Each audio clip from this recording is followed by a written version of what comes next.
Russia's attempts to take Pokrovsk have seen it avoid traditional urban warfare as much as it possibly can. Encirclement is the strategy. Russia wants to surround Pokrovsk before pushing in soldiers from all sides, forcing Ukraine's defenders into a standoff. However, there are some Russian troops in Pokrovsk, the infiltrators. The unfortunate few who snuck past the combat lines and entrenched themselves in Pokrovsk with no support are now finding out what Vladimir Putin intended for them.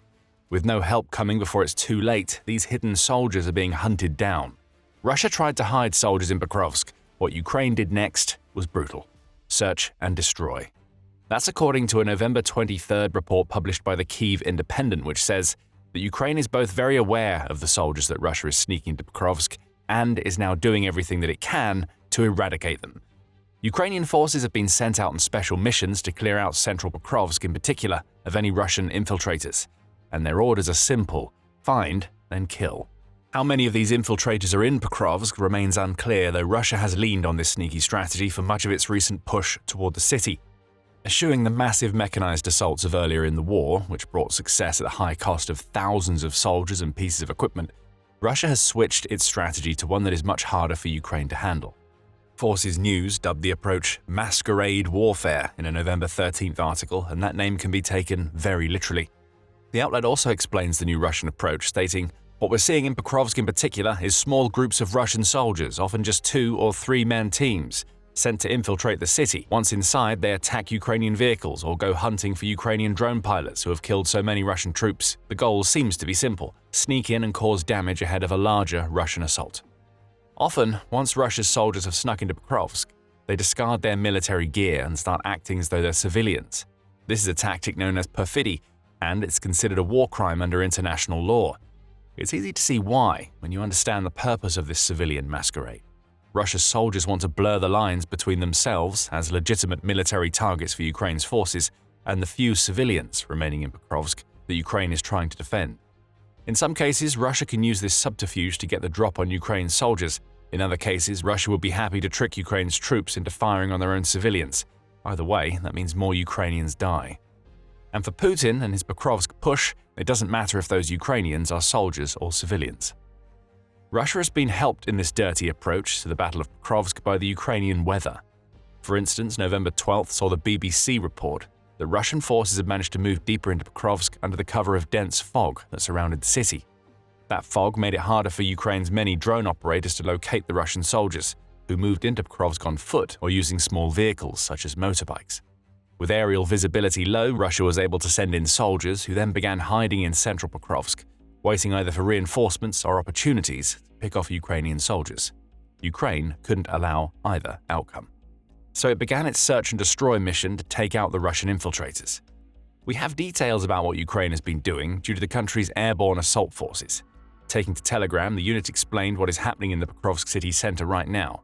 The defense forces are holding back the enemy and conducting search and strike operations to eliminate the Russians in Pokrovsk, the airborne assault forces declared. Our positions are being held in the city center, gun battles are ongoing, and the enemy is not able to gain a foothold. These statements tell us that Ukraine is no longer defending Pokrovsk solely using the massive numbers of drones that have created kill zones around the city. With Russian soldiers now inside Pokrovsk, urban warfare is the key strategy. And Ukraine is taking advantage of the fact that Russia's soldiers aren't prepared for these types of close-quarters conflicts.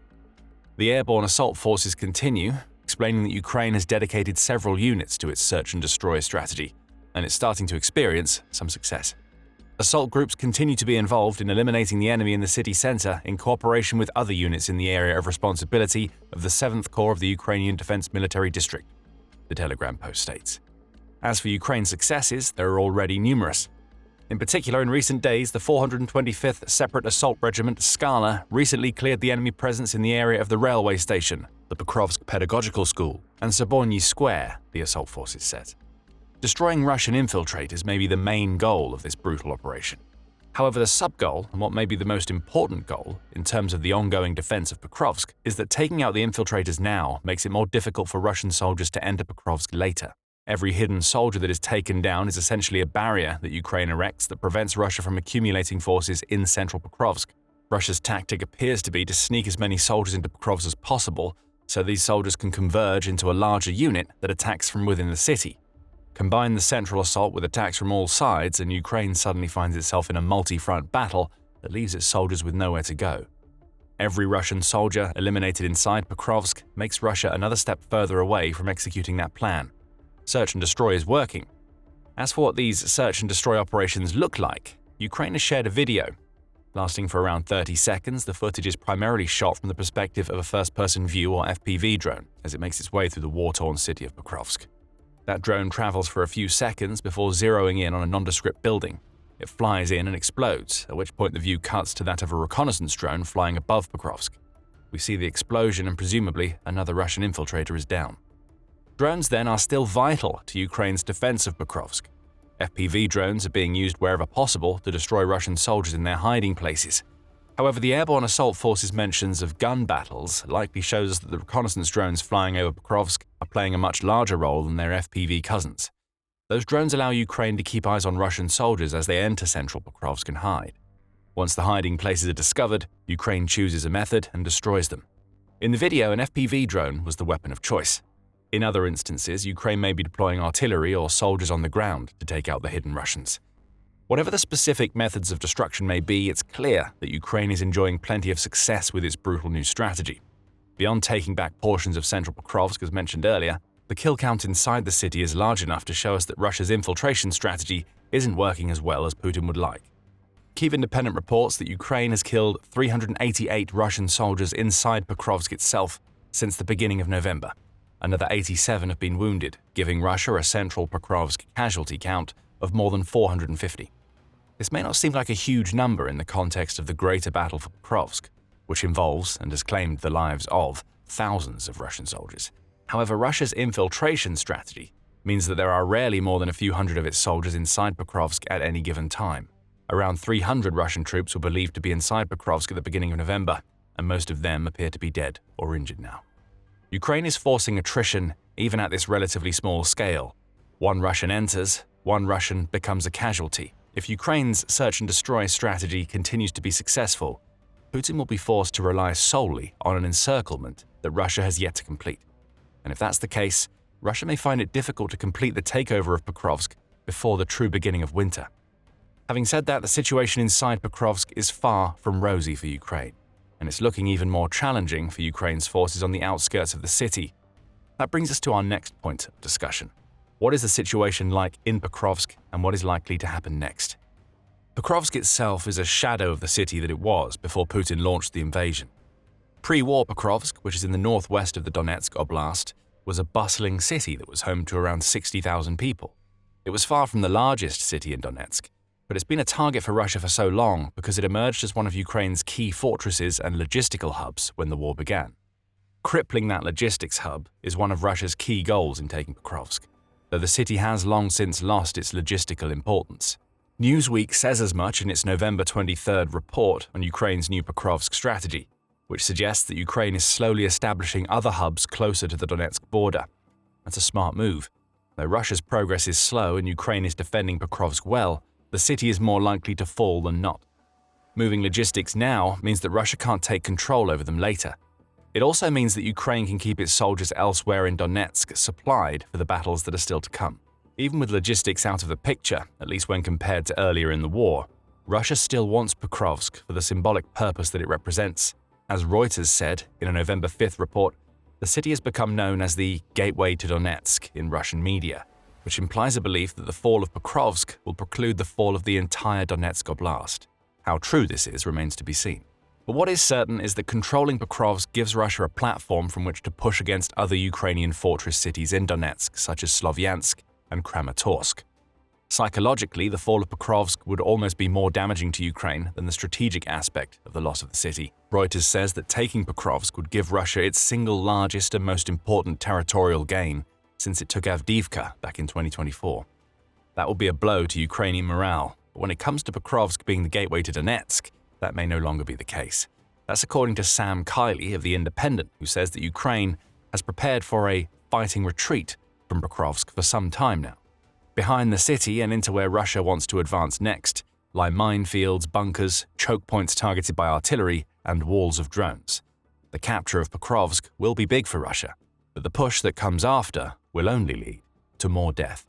As for when, and even if, that fall is going to come, it doesn't seem like it's happening just yet. In its November 22nd Russian offensive campaign assessment, the Institute for the Study of War, or ISW, described the Pokrovsk situation as serious and dynamic. Russia is on a full-blown propaganda offensive, as the ISW explains. Russian mill bloggers claimed on November 21st and 22nd that Russian forces seized Pokrovsk and advanced north of the town. Russian mill bloggers also claimed that Russian forces advanced along the T-0504 Pokrovsk-Mirnorad highway in southern Rivne. The situation on the highway seems to be fluid. The claims of having captured Pokrovsk are premature if we're being generous and outright lies if we're being realistic. Russia's military bloggers are likely overemphasizing the importance of some of the country's infiltrators making their way into the city. However, a few infiltrators doesn't mean that Pokrovsk is captured. Far from it. Ukraine is destroying these infiltrators as we speak.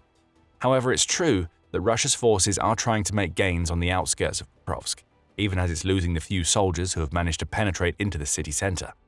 On November 23rd, Sky News reported on footage that has emerged from the Shakhtarsky neighborhood that lies on Pokrovsk outskirts.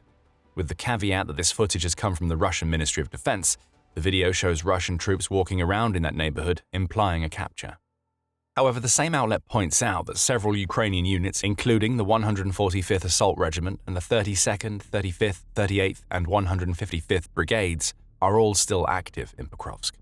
Other Ukrainian units have moved to the outskirts of Pokrovsk, presumably to keep the withdrawal routes open for when the order finally comes to leave the city. Assuming all of this information is correct, it's difficult to see a situation where Ukraine holds on to Pokrovsk. So, the brutal search and destroy operation happening in the city's center appears to be more about destroying as many Russian forces as possible before the city falls.